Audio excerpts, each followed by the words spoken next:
The whole point of Tech Day was to give the community, the university community, an opportunity to come and see a lot of the wonderful things that are going on in technology here at the university, to get to eat. How many people had something to eat? Yes. The most important thing in getting out a crowd is having food to eat. But the second most important thing is to have a terrific program, and today has been, by all accounts, a terrific program. We had anticipated 500 people through today, and so we had those little, the little pieces for the drawing for 500 people, and then we ran out. So we know we had more than 500 people, and that's just a terrific turnout. None of this happens by chance, however. It happens because a lot of people put in a lot of work, and three people I want to recognize initially, which are Linda Wright and Adam Krob and Derek Toten. Are they all here? Oh, I see Adam and Linda and Derek.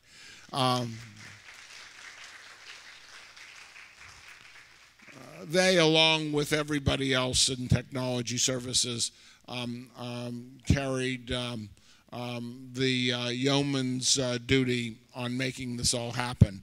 But the person who really gets the most credit for all of this is Mike Griffith, who is sitting down here.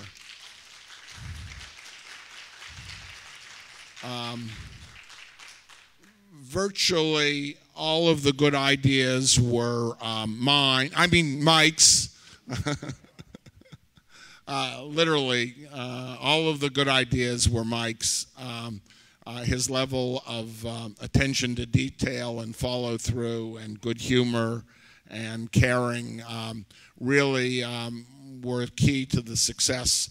And if you were at other things today, you know how successful it was. So that's why he has the honor of introducing our keynote speaker. And so I'm going to stop talking and let Mike talk.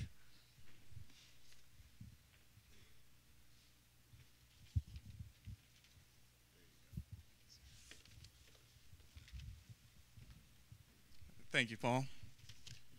I would like to say that Paul also has contributed a tremendous amount of support to this project from the very beginning.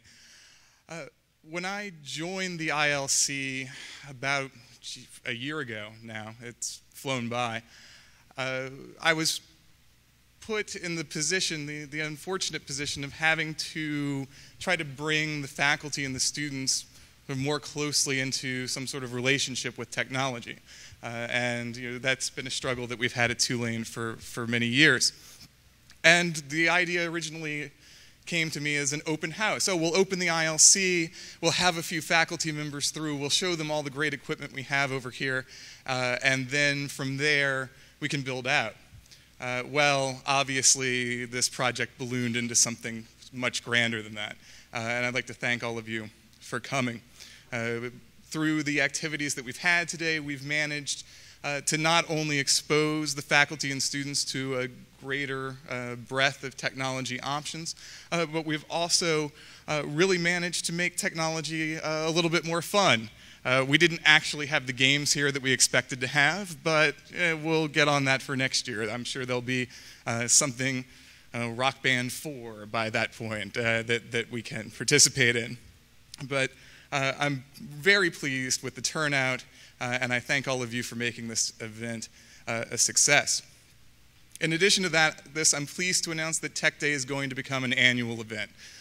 So we will only build on what we've learned this year. I'm calling this the proof of concept. People are calling me crazy.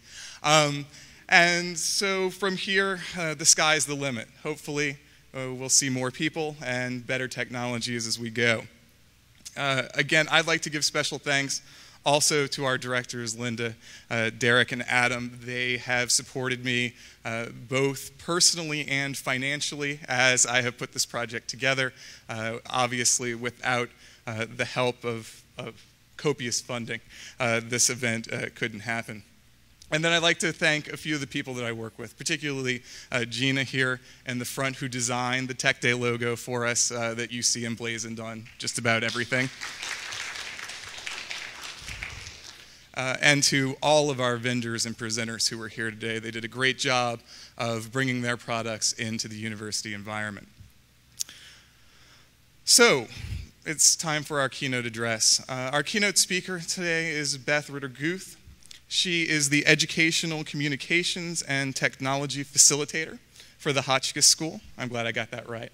And so you actually have an endowment to play with now, right? Which is something that we should all envy a little bit. But Beth has a lifelong educator. She has a history in English and literature studies, and she'll be talking a little bit about some of those initiatives today. But really, we've brought her here because she will address many of the key issues that we're concerned with regarding technology on campus. And hopefully, through this presentation, we can get an idea, some insight into where we want the technology that we are employing on campus to go. So without further ado, I give you Beth.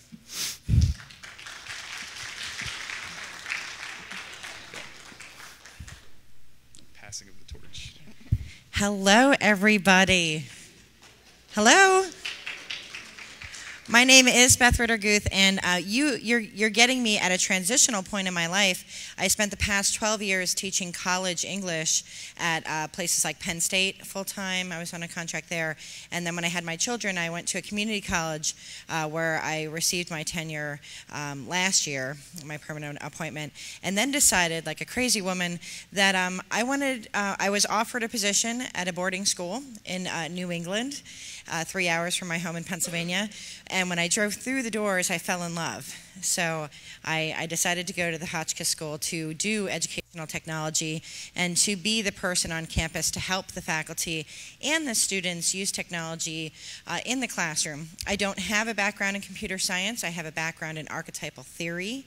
So, you know, that's so relevant in everyday life. So to bring literature alive to my students, I always found that I needed something else, something besides my expertise in archetypal theory, and technology became the answer for me. So hopefully, in the next few minutes, I can share with you some of the things that have occurred to me over time, especially ethical concerns, how we share information, how we preserve intellectual property, how we share intellectual property, and also some ideas for how to actually focus on the learning that goes on and not necessarily the technology that we use to promote that learning. So that's the goal for today. We're going to start off with something fun because it's a little bit in the afternoon and we're a little tired. So anybody in here a Saturday Night Live fan? All right, you will probably remember this clip then.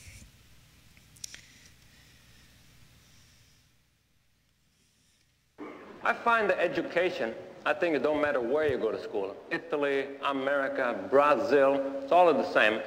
It's all just memorization. And it don't matter how long you can remember anything, just so you can parrot it back for the test. And I got this idea for a school I would like to start.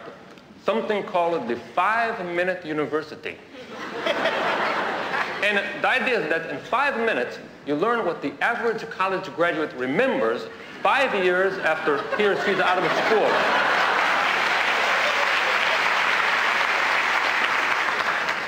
With the cost of like $20. That might seem like a lot of money, $20 just for 5 minutes. But that's for like a tuition, cap and gown rental, graduation picture, snacks, everything included. You know, like in college, you have to take a foreign language. Well, at the 5-minute university, you can have your choice. Any language you want, you can take it. Say if you want to take Spanish, what I teach you is, ¿Cómo está usted? That means, how are you? And the answer is, muy bien, means very well. And believe me, if you took 2 years of college Spanish, 5 years after you're out of school, ¿Cómo está usted? Muy bien, about all you're going to remember.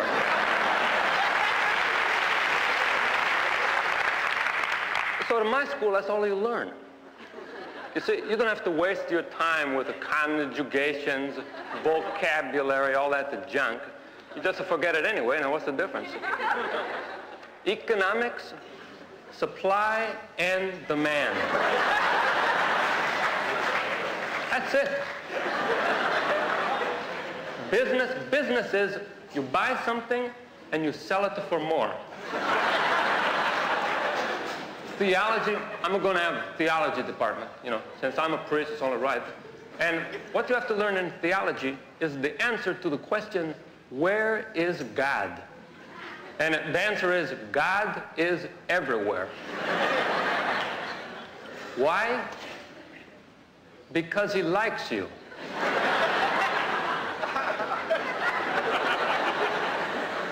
That's kind of a combination of the Disney and Roman Catholic philosophies. It's just a perfect for the late 70s or early 80s, you know? Just a perfect. Well, after the courses are all over, then it's a time for a little Easter vacation. No time to go to Fort Lauderdale. Only lasts like 20 seconds. But what I do for you, I like to turn on a sun lamp. You know, I give you a little glass of orange juice. That's the snack part, orange juice. And then after vacation, you know, after you swallow it real quick, then it's a time for the final exams. I say to you, ¿Cómo está usted? You say, muy bien. Where is God? The God is everywhere. Economics is supply and demand. Then I put on your cap and a gown. I get out to my Polaroid camera, you know, make a little snap a flash a picture for you. I give you the picture.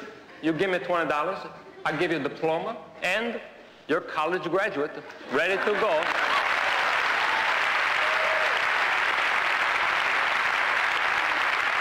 And I'm not sure, but I'm pretty sure, right next door to the 5-minute university, I might have opened up a little law school. You know, you got another minute?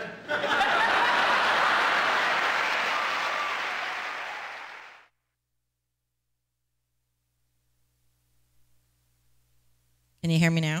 I love that clip, but it's funny because, you know, I didn't want to be the teacher that all my students would forget my stuff. You know, American literature is so engaging.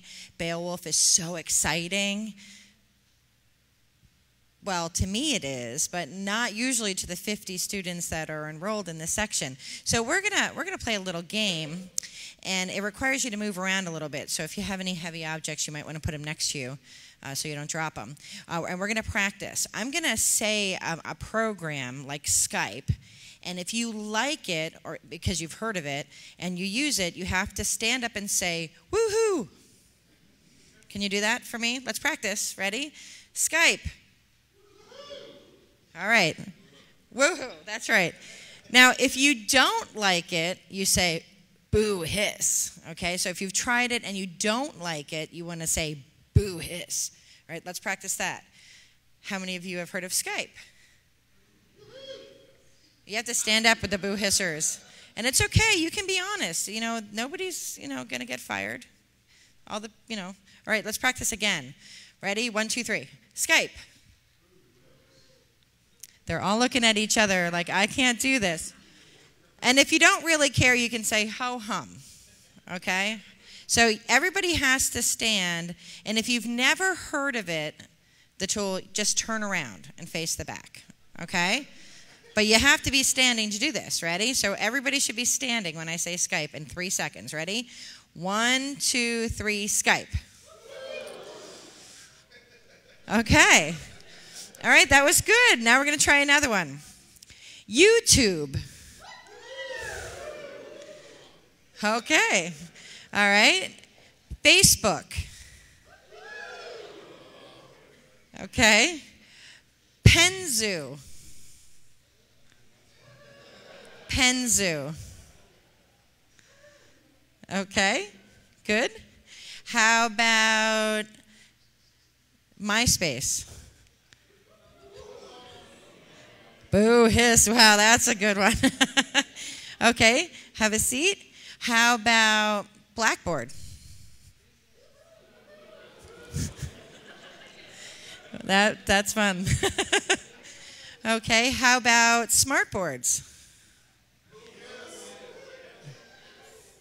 Okay. How about, let's see, what happened? Animoto.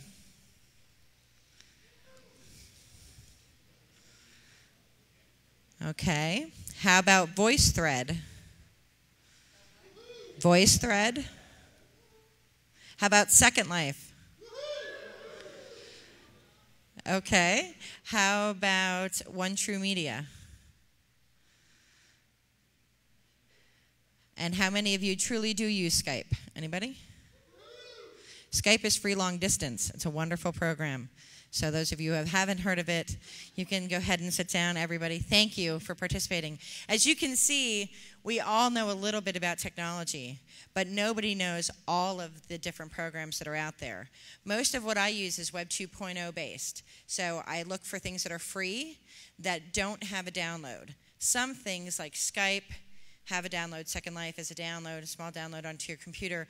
But for the most part, what I'm going to show you today is free and doesn't require a download. So when we talk about different technologies, that's what we're looking at. Let me get my computer all set up here.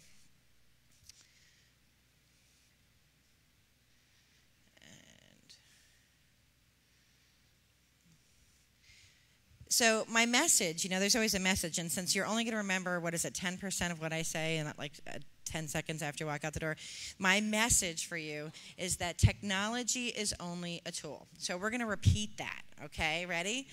Technology is only a tool. I am the power cord.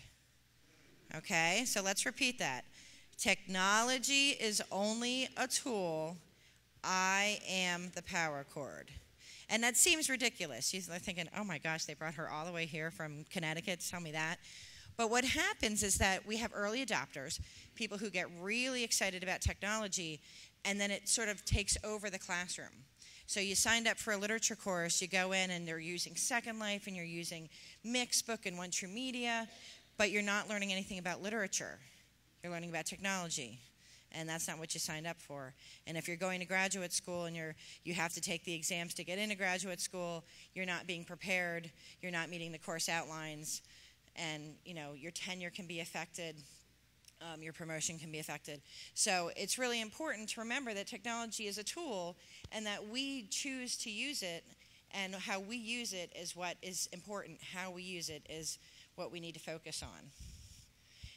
And we have to remember that sometimes technology is not the answer.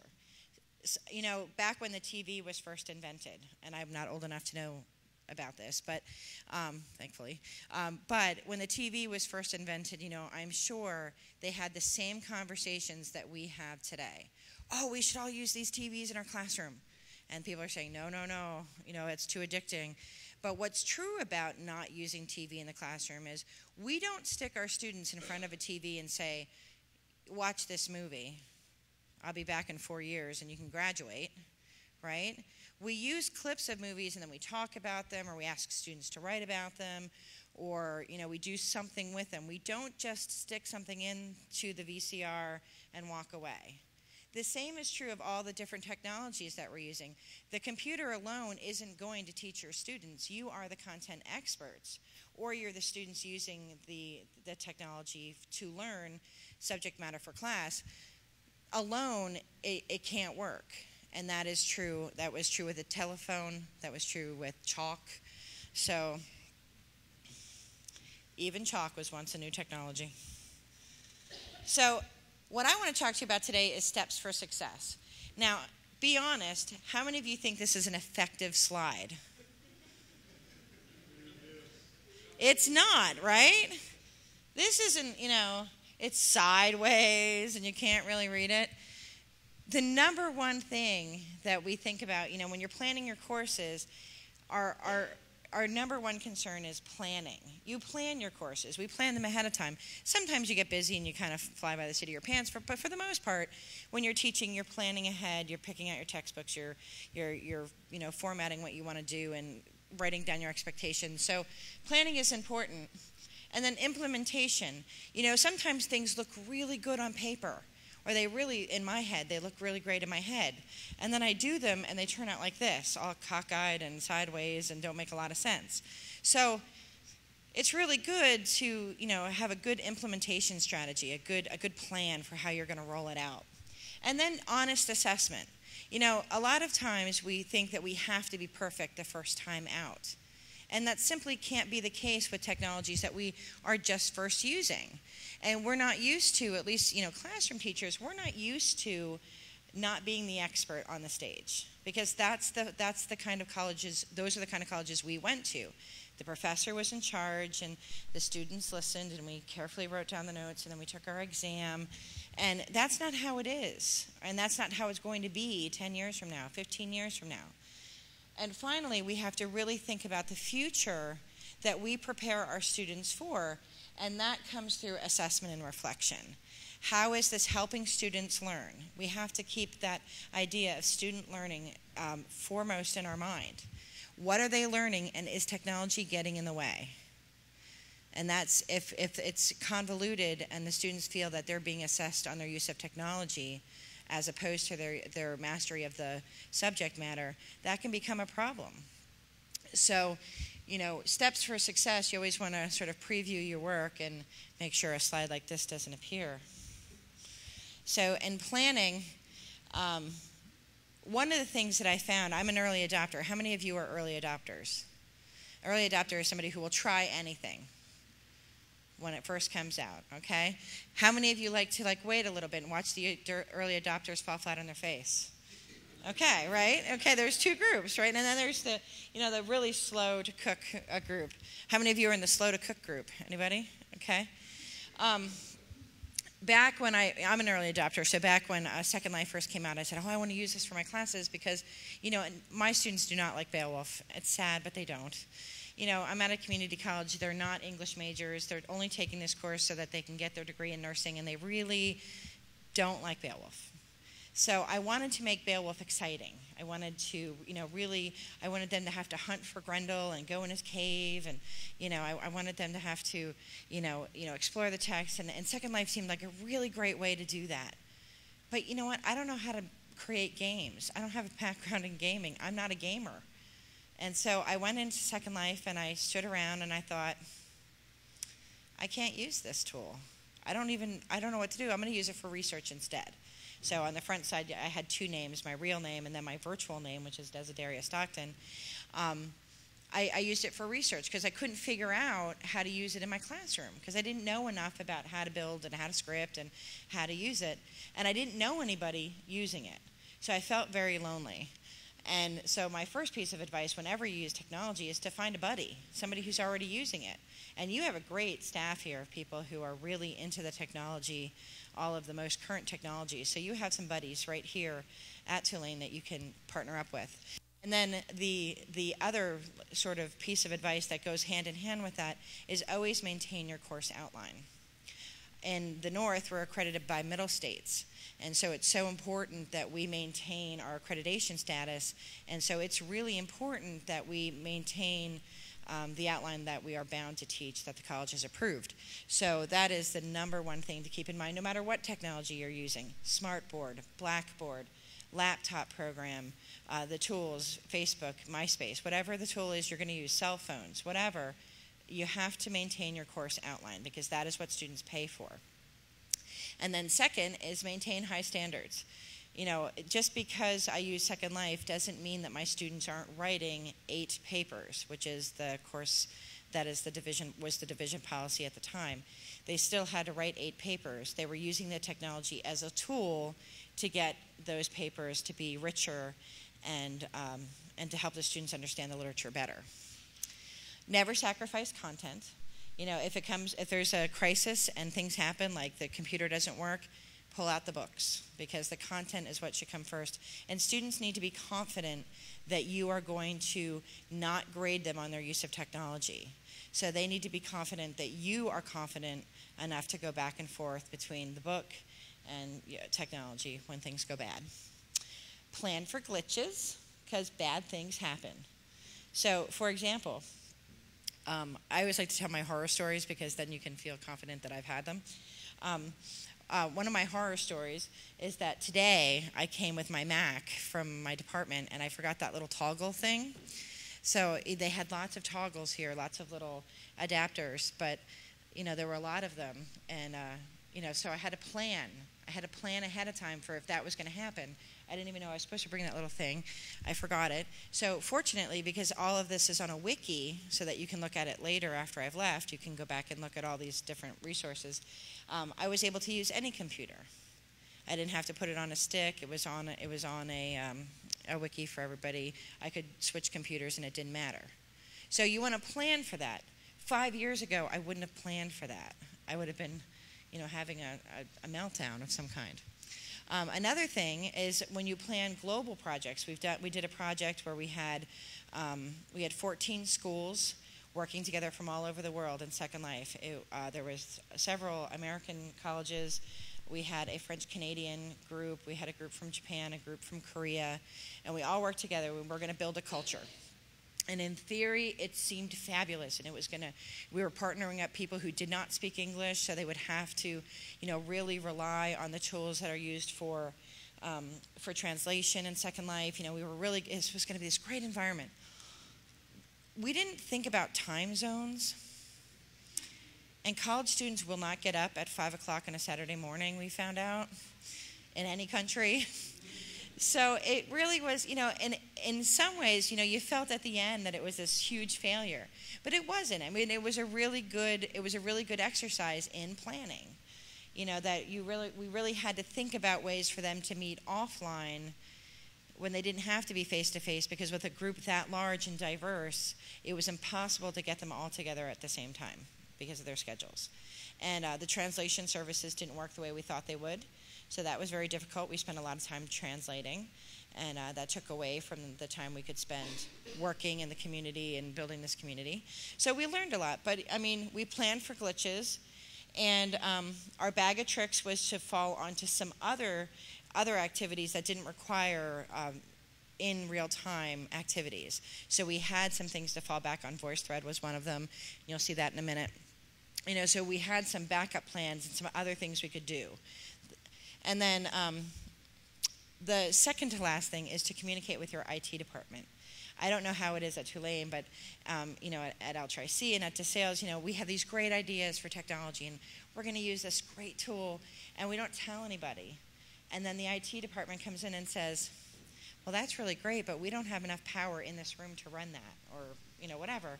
And so it makes it very difficult because it becomes an us versus them sort of partnership, and really, it's so important to communicate. If you want to use Second Life, it's so important to communicate with the IT department so they can tell you if the computers that you want to use can actually run the graphics of Second Life, or if the room you want to use for something can be outfitted with a smart board. So it's just so important to have those communication lines open so that when there are things that go wrong, you can plan for a better situation the next time. And then finally, always plan assessment tools right from the beginning. How are you going to assess your students? And then stick to that. My students never trust that I'm not going to grade them on technology. They see Second Life and they get scared and they say, oh, I don't know how to build in Second Life. I don't know how to make an object.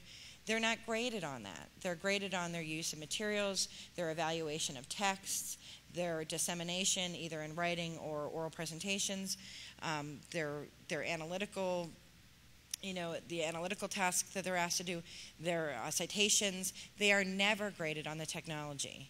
And it's sometimes hard for students to trust that, but if you have a good assessment plan up front and you tell them, here is what's going to be graded, then they're a little bit more willing to work with you. And if you stick to that and don't change it, they become more comfortable with the technology. It's a misnomer. They always say the digital natives. The digital natives that they're talking about are the little people, like the 10-year-olds. My students know how to do Facebook and MySpace, and that's pretty much it. I don't know, do you find that same thing true? They don't know how to do quality research, on Google or anything else, because there's so much information out there. It's hard to find the good stuff. And so part of our job in any class is to teach them good ethical research skills. So we'll keep moving on here. How am I doing on time? Am I good? The timekeeper left. That's bad. Okay. So when we implement, a lot of it is packaging. And how many of you are teaching instructors or teaching professors? You know this is true. We are all about marketing. You kind of stand in the front of the room and you're the cheerleader and you're going to love Beowulf. You're going to love the Canterbury Tales. It's great. And a little bit it's like theater, And so when we use technology, we have to be the expert. Even if we aren't the expert, we have to be the expert to the students because they have to have confidence in us. So if we go in the room and we say, well, today we're going to try this Second Life thing, but, I don't know if it's going to work. We'll see if it works. What is the message we're giving to the students? Oh my gosh, we're doing this stupid technology and she doesn't even know how to use it.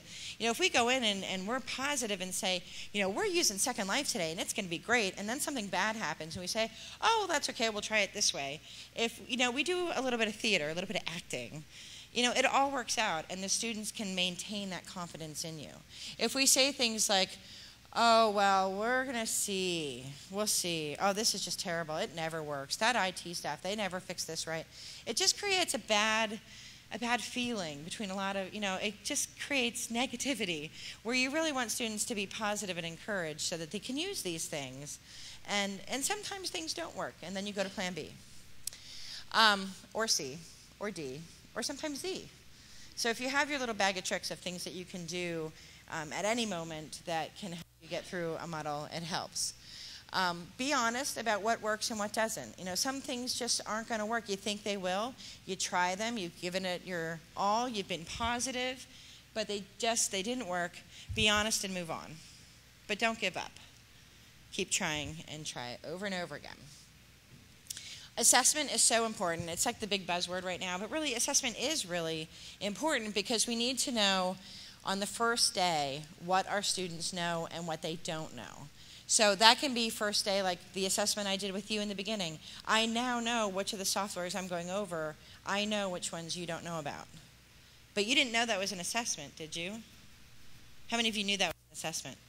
Some people who've been to the assessment camps, they send us all to the assessment camps, It's a fun way to just gather some data. Clickers are great for gathering data, and they integrate nicely with Smartboard. You want to do periodic assessment throughout the semester. I do a thumbs up, thumbs down thing. And when the students come in, I'll say, okay, how was the reading last night? Thumbs up, thumbs down, or in between? And usually it's down. It depends, If it's anything with Edgar Allan Poe, it's up. Anything else, it's down. But, so then we talk about why they didn't like it, or, then you find out that they didn't read it, and they're just going off of what other people said. And then make sure that your assessment is not of the technology, but of the content itself. And then share with each other what really worked in your classroom. We are so trained by the system we came out of that not to share with each other because we don't want to look good. We don't want to look too good, right? We don't want to show anybody up, and we don't want to be considered vain. But then we also, on the flip side, need to get tenure and promotion. So, you have these like two sides to balance. Share your successes and challenges with your department, but also understand that there are some people who are very, very critical of technology. We had lots and lots of naysayers. A lot of people who just really don't like the technology and didn't want to learn the technology and were very negative about the technology and felt that I wasn't teaching English. What I was doing was playing around in a computer all day. You're going to get that. And so you have to accept, it's sort of an acceptance that there are people out there that are going to believe that, and some of those people are in power, at least in the schools I was in. I use assessment for change, not just to throw it out. Just because that one project didn't work with the international students doesn't mean I won't do it again. It just means that next time I know that we have to plan activities around when students can actually be there as opposed to when we think they should be there. Reflection is very, very much the same as the assessment, but really talk to others, be honest, wait a few weeks before you make any rash decisions. sometimes we were so frustrated at the end of the semester, or, we're so excited about something. Let it soak for a while so that you can really look back at it and think about what worked and what didn't and what you would change and what can't be changed. And then talk to your IT department and say, this is how it went from an IT perspective. This is what I think happened.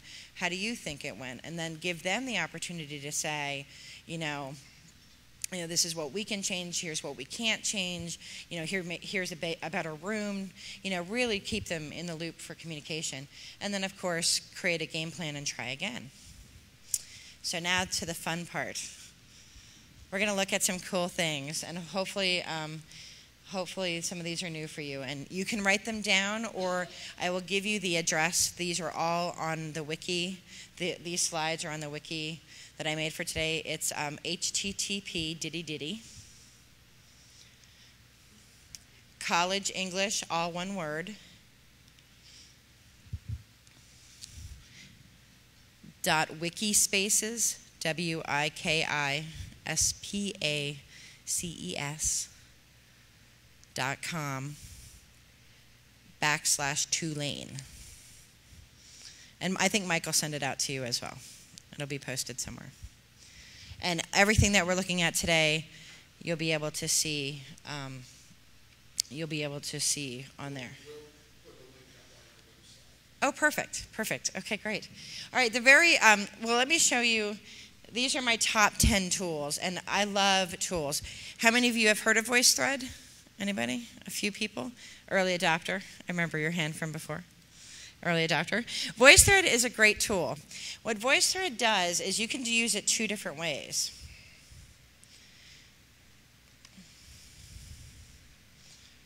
I'll just wait for it to connect. VoiceThread is a program where you can put in images and then people can comment on them. And for each image that you put up, you can have a little movie that's made out of all the comments, and you can either use voice or text chat. Now, this works brilliantly with smartboards. How many of you use a smartboard? Do you use the notebook function? Okay. In your smartboard on the side, there's a little thing that says notebook. And you click on notebook, and then when it's up, you can highlight text and paste it into your notebook and make a PDF file. And you can put your PDF file here in a VoiceThread, and then you can comment on it, and your students can comment on it. Let me sign in real quick.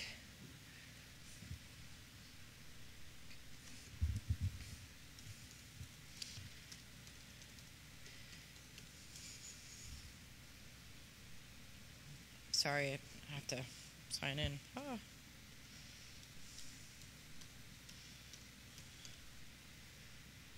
See, this is one of those technology things, because on my Mac, had saved my passwords. So it's all ready to go. I didn't think about it. So these are all of the voice threads that I've created and my students have created.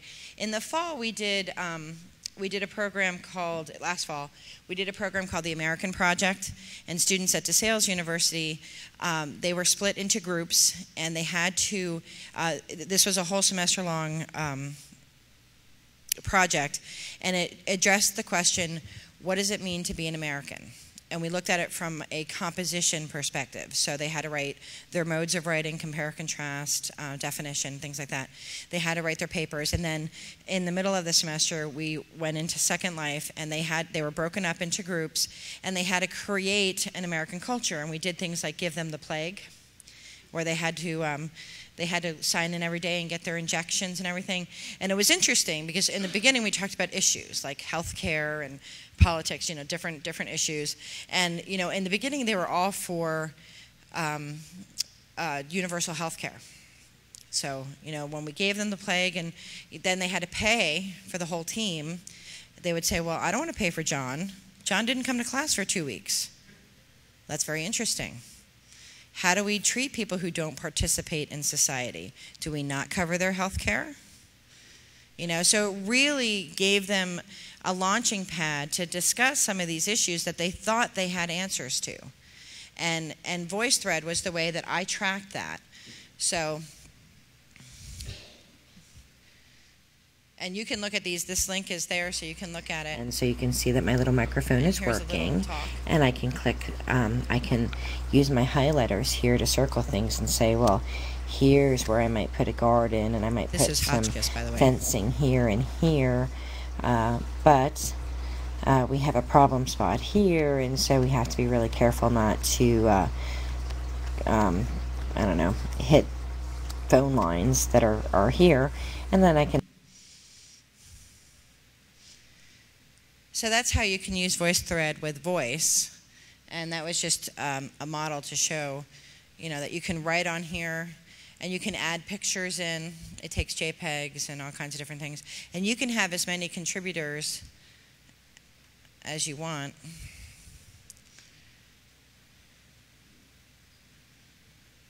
trying to go backwards here. There we go.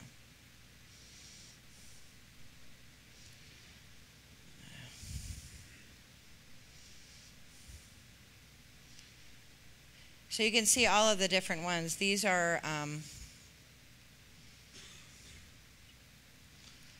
this was Manville. That was a group of students that just happened to all be male. And it was done by shoes. They all put one shoe in the middle of the room, and I picked 2 leaders, and they picked shoes. And that's how they picked their teams. And they picked them at the beginning of the semester. So you can see a lot of people commented on this project. And you can go back and look at it later if you just Google Beth Ritter-Guth, this will come up. But this is Manville building their land, and they used VoiceThread to talk about how they wanted it formatted. They put in their constitution, each group had to have a constitution. They put in the constitution that as part of membership to their country, that they got free land. So then we had to build it for them. So that's one very cool tool. How many of you think you might use that? You might use that? Maybe? Again, you have to go play with it. You have to go and, sort of test it out and see if you like it. Here's the wiki that I was talking about earlier. And at the bottom, there's one on, we had a grant from the National Science Foundation. We were partnered up with Duquesne University on a feral cat project. And so we used VoiceThread.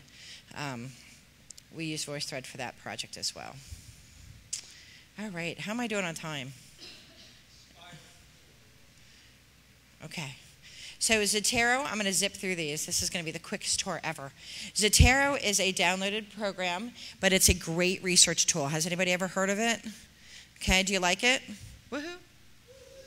Woohoo, it's a great tool. It's a plug-in. And what you do is whenever you go to a website, if you really like that website and it's great for your research, you hit Zotero. There's a little icon at the bottom. It'll give you an automatic citation to that page. It takes a snapshot of the page so that in case it's not online again, you can get it. And then you can write notes about it. You can share those notes with other people. It's an amazing tool. It really is. I don't know people who use it. I love it. I love it. I think from a research perspective, I don't know if you do, I'm sure your faculty do research. So if you're doing research, it's a great, great tool. My next favorite tool is Skype, which all of you have heard of, right? And how many of you have heard of Yugu? This is another great tool. This is great for virtual office hours. Does anybody teach online here? How great would it be to do office hours from home? This is the tool I use for that. Again, it's a free download. And what it does is it's a screen sharing program where you can give me control of your screen so that I can look and see what you're doing on your screen. So if you're writing a paper and I want to look at what you're writing, you invite me to look at your screen, and then you can give me control of your screen. And I can look at your screen from, I can help students from here. It's a great, great tool. Go ahead. Oh, I'm sorry. I thought you were asking a question. I'm sorry. So Yugu is a wonderful, wonderful tool. And Animoto is a fun tool. This is a movie-making software. This is free. And I'm going to show you a sample in a minute. Animoto is nice for short clips. And then the other one that's really great is One True Media, which is next. Blogger. How many of you have heard of Blogger? Wikispaces. Okay. How many of you have heard of Digo? Digo is my favorite research tool ever. My top 2 tools are Mixbook and Diigo. And Diigo is another it's a browser plugin, but you don't have to have a browser. You can still have it if you don't want to plug it in. It's like Zotero, except that it's a live sharing bookmark tool. Better than like Technorati or some of the other ones. You read something, you share it with your friends, you share it with groups of people that are interested in the same things you are. It's a fantastic sharing tool, and then you can subscribe to the RSS feed. So when anybody publishes it, it'll publish in your RSS reader, like G-Reader. The other thing that's so wonderful about it is that it posts right to Twitter, and it posts right to MySpace and Facebook. So they're plugged into those too. So it's really, really great. You can see what other people are doing. And then my favorite tool for students is a program called Mixbook. Let's see.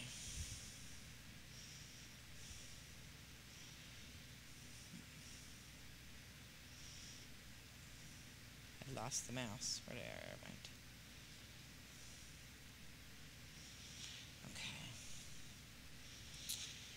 Before I go on, does anybody have any questions? I know that it's the end of the day. There she went.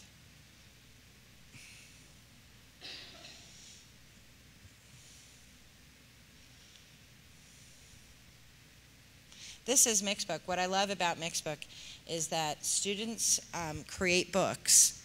And for example, during the summer, I taught an American Romantics section, and we took short stories from Hawthorne and Poe and converted them to children's stories, and they had to be able to maintain the symbolism and the point of the story. And then at the end, they actually have their books, and you can either just send a link out and people can look at the book, or you can actually have them published. It costs about $12. So I do a little competition. I say the best book gets published, and I buy a copy for the student, a copy for the library, and then a copy for myself. So I was hoping to bring the Edgar Allan Poe story with me, but it hasn't arrived yet. So they're fantastic. I mean, students love to do this kind of stuff, and it's easy. It's drag and drop in pictures, and it's a lot of fun to use. So some examples exist on the wiki, which is here. This is an example Mixbook. This was from the Feral Cat Project that was with Duquesne. Now, does anybody know if these images can be used? Does anyone know what the rule is for images? Fair use? Can you use any image on Flickr? No? How many of you say no, you can't use any image on Flickr? How many of you say yes, you can? How many of you say I have no idea, but I hope I don't get arrested? Okay. The rule is there are 3 ways that people copyright their information. The new law is that as soon as you publish something online, you automatically retain copyright. That's the short, nuts and bolts version of the law. You own the copyright to something that's original to you. If you want to use a picture, you can't just do that without asking permission. So you either have to put it into the public domain and make it open for everybody to use, or you have to use something called a Creative Commons license. Has anyone heard of that? Creative Commons, the little CC symbol. That is the bridge. That is the solution, because at the moment, or before CC came about, you could either have public domain or you had full copyright. There was nothing in between. Creative Commons allows you to share your work and allow people to use it, and my work is all covered under Creative Commons, and I allow modifying, but I don't allow people to use it for commercial purposes. Dr. Bradley at Drexel, he doesn't care if people use his stuff for profit. So you get to pick your own license within there. So it's really important that we teach students the law, those three options: full domain, full copyright, and Creative Commons. CreativeCommons.org gives you more information about it. And you can tell if you go to Flickr, flickr.com, and you click on, let me just go there real quick. If you go to Flickr to get an image, say I'm going to do horses.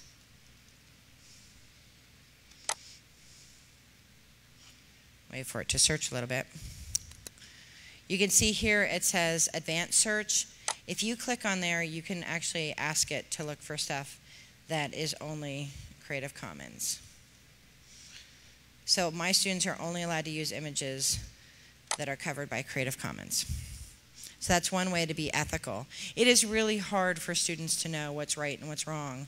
And they'll put stuff on YouTube they're not supposed to, music, P2P sharing, file sharing. It's really hard for them to know when it's okay and when it's not.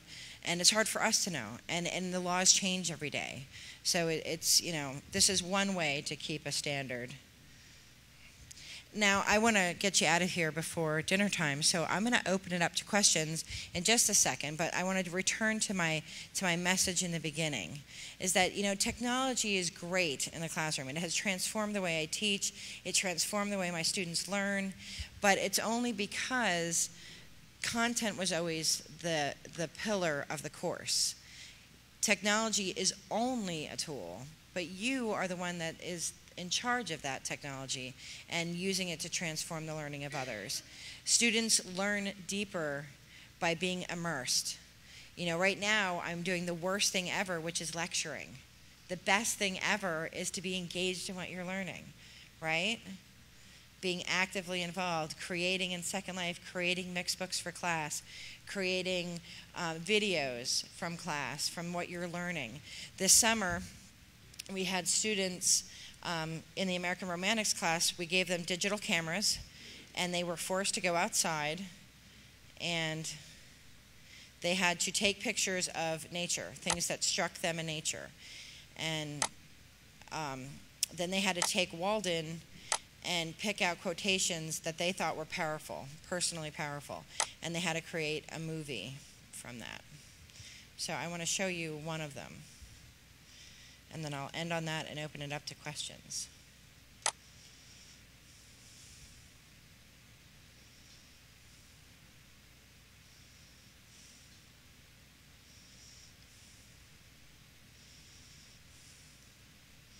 There's a sample voice thread there for you if you want to look.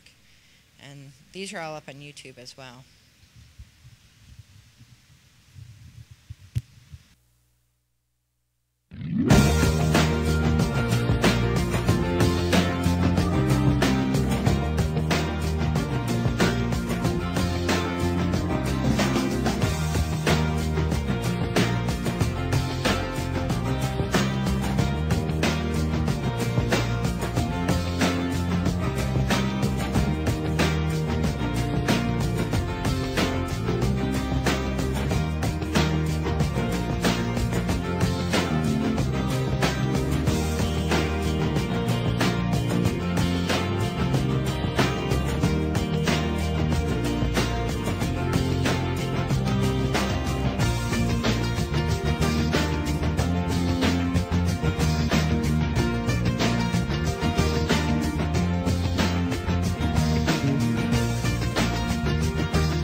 Here's the thing they had to read.